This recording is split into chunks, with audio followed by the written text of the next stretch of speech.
अस्सलामुअलैकुम दोस्तों, आज मैं इस लेक्चर में आप सबको वेन डायग्राम समझाऊंगा जो कि आपके एग्जाम से रिलेटेड और इम्पोर्टेंट है। तो ये देखें, ये एक वेन डायग्राम है। इसमें दो सेट्स हैं, एक ए सेट है, इसी तरह एक बी सेट है। और आप देखें यहाँ पर ये दोनों एक दूसरे से ओवरलैप कर रहे हैं। ओवरलैपिंग का मतलब मीन्स के इन दोनों में कुछ ऐसे एलिमेंट्स होंगे जो आपस में सेम होंगे। तो जब भी दो सेट ओवरलैप करते हैं तो उनको इस तरह हम डायग्राम से डिनोट करते हैं। मीन्स के ए सर्कल का कुछ हिस्सा और बी सर्कल का कुछ हिस्सा एक दूसरे के साथ ओवरलैप कर रहा है या इंटरसेक्ट कर रहा है। अब मैं अगर यहाँ पर फ़र्ज़ करें ए यूनियन बी करता तो हमारे पास क्या आएगा। तो देखें, हमारे पास जितने भी एलिमेंट्स होंगे वो सारे आ जाएंगे। मीन्स के ए वाले एलिमेंट्स भी आ जाएंगे और बी वाले भी आ जाएंगे। तो देखें, जब सारे एलिमेंट्स आ रहे हैं दोनों के, ए के भी और बी के भी, तो हमने ए के ऊपर भी सर्कल कर दिया और बी के ऊपर भी सर्कल कर दिया। मीन्स के इसको शेडो कर दिया है। यहाँ से क्या नतीजा अखज़ होता है? तो यहाँ से यही नतीजा निकलता है कि जब भी हम कोई दो ओवरलैपिंग सेट्स को यूनियन करेंगे या दो ओवरलैपिंग सेट्स का यूनियन करेंगे तो हमारे पास वो सारे एलिमेंट्स आ जाएंगे जो कि ए में भी होंगे और जो बी में भी होंगे, दोनों आ जाएंगे। ये देखें, यानी कि हमारा ये शेडो हो जाएगा। तो ये वेन डायग्राम है। अब मैं अगर यहाँ पे ए इंटरसेक्शन बी करूँ तो हमारे पास क्या आएगा? हमारे पास सिर्फ 3 आएगा। मीन्स के कौन सा एलिमेंट आएगा जो कि दोनों ओवरलैपिंग सेट में कॉमन है, सिर्फ वो ही आएगा। तो ये देखें, ये जो डायग्राम का ये जो वाला हिस्सा है, इट मीन्स कि ये कॉमन है, मतलब कि यहाँ पर कॉमन एलिमेंट है। मीन्स के फिर ये वाला हिस्सा जो है वो सिर्फ शेड होगा। मीन्स के यूँ अगर हम दो ओवरलैपिंग सेट का इंटरसेक्शन लेते हैं तो मतलब कि सिर्फ और सिर्फ इतना हिस्सा जो कि कॉमन है सिर्फ वो शेड होगा। इसी तरह अगर मैं ए माइनस बी करूँ तो ए माइनस बी में क्या होगा? सबसे पहले ये देखा जाएगा 1 नहीं है तो 1 यहाँ पे लिख देंगे। इसी तरह यहाँ पे 2 है, 2 यहाँ पे देखेंगे 2 है, नहीं है तो यहाँ पे लिख देंगे। फिर इसी तरह यहाँ पे देखें 3 है, यहाँ पे 3 है, ए माइनस बी कर रहे हैं ना, तो 3 माइनस 3 तो 0 होता है, मतलब कि यहाँ पे फिर नहीं लिखेंगे। अब ये हमारे पास ख़त्म हो गया। मीन्स के फिर हम यहाँ पे ब्रैकेट क्लोज कर देंगे। तो ये सारा मैंने पिछली वाली वीडियोस में बताया भी है आपको। तो अब यहाँ से क्या नतीजा निकलता है? जब हम दो ओवरलैपिंग सेट्स का डिफरेंस निकालते हैं तो हमारे पास सिर्फ उतना ही हिस्सा आता है पहले एलिमेंट का जो कि बी में नहीं होता। मीन्स के सिर्फ उतना ही हिस्सा आता है जो बी के अलावा होता है। जो बी वाला एलिमेंट का हिस्सा होता है वो नहीं मौजूद होता। इसके सिर्फ पहले सेट के अनकॉमन एलिमेंट्स आते हैं। तो ये जो डायग्राम बनी हुई है, इसके ये वाला जो हिस्सा है, ये ज़ाहिरी बात है ना, ये बता रहा है कि यहाँ पे ए और बी के कॉमन एलिमेंट्स मौजूद है।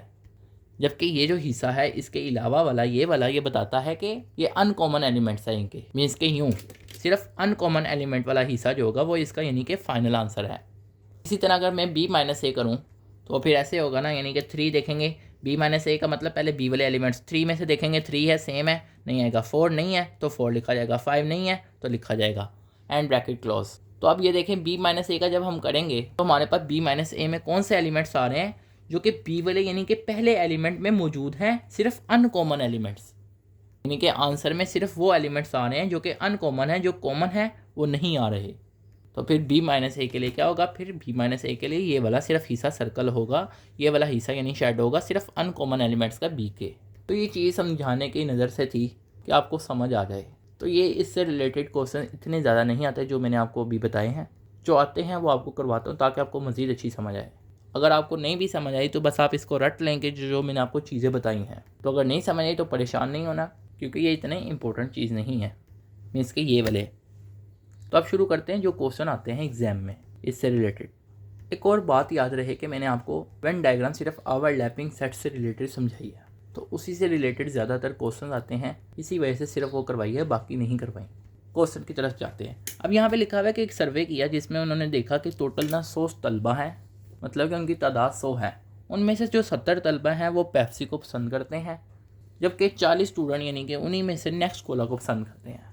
और कुछ ऐसे स्टूडेंट हैं उनमें से 20 जो कि दोनों बोतलों को पसंद करते हैं। तो वो कहता है कि कौन से तलबा हैं जो कम से कम एक बोतल को ज़रूर पसंद करते हैं, मतलब कि एक या एक से ज़्यादा जो हैं बोतलों को कौन से तलबा पसंद करते हैं, इतने तलबा की तादाद है यानी कि। तो जब आता है ना बोथ का वर्ड, तो इसका मतलब यही होता है कि ओवरलैपिंग होनी है। ज़्यादातर बोथ का वर्ड ही यूज़ होता है जब वेन डायग्राम के क्वेश्चन आए। अब देखिए, उन्होंने कहा था कि 20 स्टूडेंट जो हैं वो दोनों को पसंद करते हैं, मतलब कि यहाँ पे 20 लिखा जाएगा। यानी कि अगर मैं कहूँ कि ये वाले जो तलबा हैं वो हैं किसको? पेप्सी को पसंद करते हैं, और ये वाले जो तलबा जो हैं वो नेक्स्ट कोला को पसंद करते हैं। मैंने इसे पी सेट कह दिया और इसे क्यू सेट कह दिया, मतलब कि पी पेप्सी और क्यू जो है वो नेक्स्ट कोला कह दिया।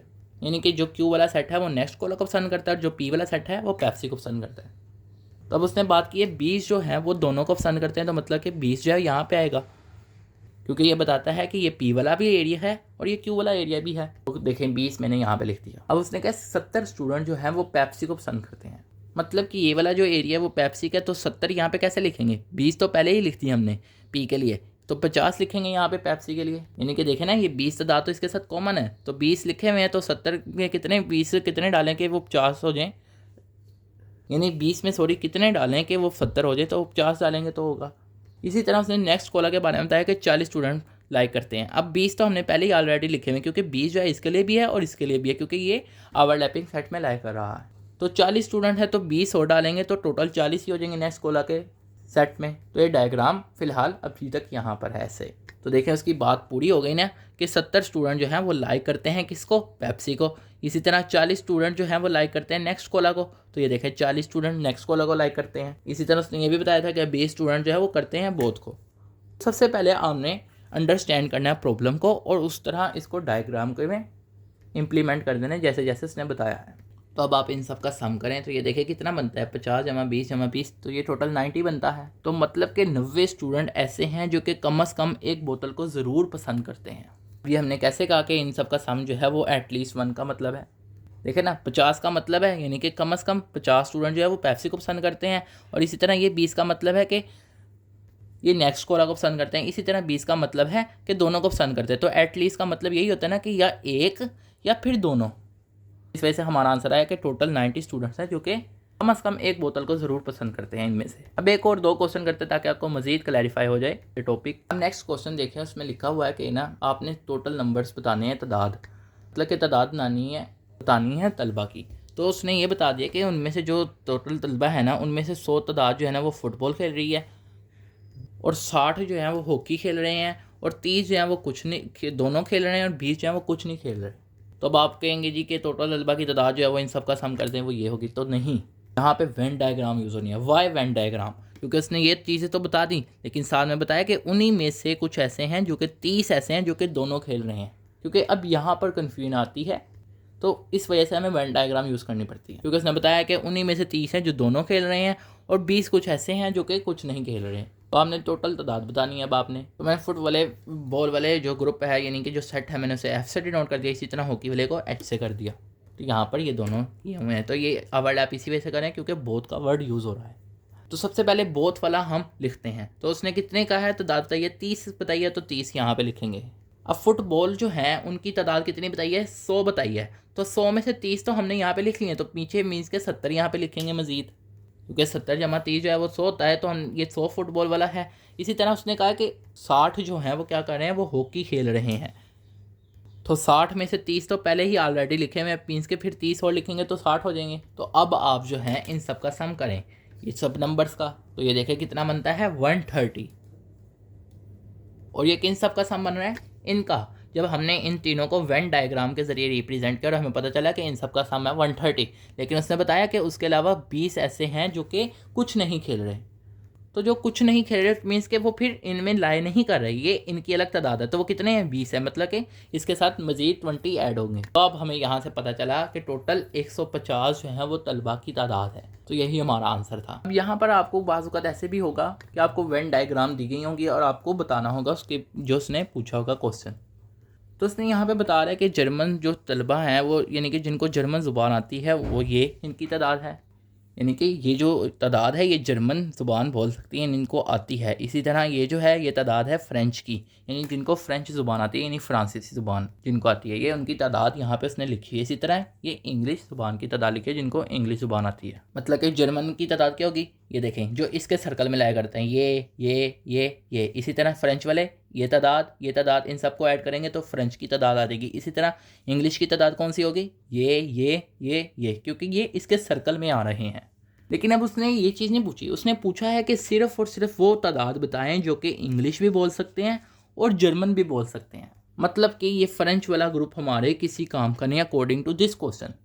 मैं भी आपके लिए पेपर में आ जाए कि वो फ़्रेंच ज़ुबान के बारे में पूछ लें, यानी कि इस तरह का अगर आपको डायग्राम दे दी जाए तो। लेकिन फ़िलहाल अभी हमारा क्या काम है, सिर्फ इंग्लिश और जर्मन। मतलब कि इंग्लिश और जर्मन का बारे में बात भी बताइए। बोथ का मतलब मैंने आपको बताया था जहाँ पे ओवरलैपिंग हो रही होती है। तो इंग्लिश और जर्मन वाला देखें और उसके मुताबिक यहाँ पे ओवरलैपिंग वाला हाईलाइट कर लेना चाहे पहले, ताकि आपको समझने में मज़ीद आसानी हो। तो देखिए ये इंग्लिश वाला है ना सेट, इसी तरह ये वाला जर्मन वाला सेट है और उसने बोथ की बात की है। तो ये देखें उसके अंदर कितने एलिमेंट्स आ रहे हैं, 13 और 9। इसके इन दोनों का सम कर दें तो मतलब कि according to this given data हमारे पास टोटल 22 तलबा ऐसे हैं या 22 लोग ऐसे हैं जो कि इंग्लिश भी बोल सकते हैं और जर्मन भी बोल सकते हैं according to this Venn diagram. एक और क्वेश्चन करते हैं इसी तरह का। अब आपको इस तरह की डायग्राम आ गई और आपको कहा गया है कि ए सेट बताना है और उसने आपको वैसे बताया हुआ है कि ए की है बी है, लेकिन आपसे वो पूछ रहा है मतलब कि जिस तरह उसने ओवरलैपिंग यहाँ पे की हुई है। देखें ए में कौन से एलिमेंट्स आएंगे, जो सारे इस वाले में होंगे। तो यहाँ पे देखें जो जो एलिमेंट्स आ रहे हैं वो आप लिख देंगे। तो देखें सिर्फ यही एलिमेंट्स आ रहे हैं 3, 4, 5, 6, 7, 9, क्योंकि ये देखें 5, 6 भी इसी में चाहे वो ओवरलैप कर रहे हैं। इस तरह बी के बारे में पूछा जा सकता है कि बी वाले एलिमेंट्स देखें, इस तरह आपको डायग्राम दी गई होगी। तो देखें बी में कौन कौन से आएंगे, जो बी वाले में होंगे, मतलब कि ये 1, 2, 5, 6। इसी तरह अगर आपसे ए यूनियन बी पूछा जाए तो आप क्या करेंगे, जितने भी सारे एलिमेंट्स होंगे जैसा कि मैंने आपको पहले बताया था तो आप सारे लिख देंगे, मतलब कि जितने भी एलिमेंट्स इन सब में होंगे तो वो लिख दिए। इसी तरह आप डायग्राम को ही देख के ए इंटरसेक्शन बी भी बता सकते हैं। तो ए इंटरसेक्शन बी में कौन से एलिमेंट्स आएंगे, जो कि दोनों में होंगे, मतलब कि इधर भी और इधर भी, मीन्स के ये वाले एलिमेंट्स। तो आई होप आपको ये लेक्चर समझ आया होगा। आप सब दोस्तों का लेक्चर सुनने का शुक्रिया। और अगर कोई चीज़ आपको रह गई है जो कि आपको समझ नहीं आई हो तो वो आप कमेंट सेक्शन में पूछ सकते हैं। और आप सबसे जितना हो सकता है अपने दोस्तों के साथ ये लेक्चर शेयर करें ताकि दूसरों को भी मेरे इन लेक्चर से फ़ायदा हो सके।